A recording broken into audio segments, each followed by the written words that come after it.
రాబోయే రోజుల్లో మళ్ళీ ఎన్డీఏ ప్రభుత్వం వస్తుంది. వాళ్ళు ఒకే లక్ష్యం పెట్టుకున్నారు. 400 ఎంపీ సీట్లు గెలవాలని వాళ్ళ లక్ష్యం. నా లక్ష్యం 160 ఎమ్మెల్యేలు రావాలి.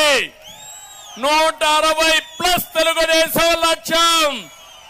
రాష్ట్రంలో ఎన్డీఏ లక్ష్యం 24+ పార్లమెంట్ సభ్యులు మనం గెలవాలి. అంటే 25కు 24 గెలిపిస్తామని గట్టిగా మీరందరూ కూడా సంకల్పం చేయాలి. ఎందుకు అడుగుతున్నానంటే రాజధాని కట్టుకోవాలి, పెట్టుబడులు తెచ్చుకోవాలి, పోలవరం పూర్తి చేయాలి, రైతులకు సబ్సిడీలు ఇవ్వాలి, ఉద్యోగ ఉపాధి అవకాశాలు కల్పించాలి, ఉద్యోగస్తులకు న్యాయం చేయాలి, పెన్షన్స్ కి మొదటి తారీఖున పెన్షన్ ఇవ్వాలి. ఈ పేదవాళ్ళకి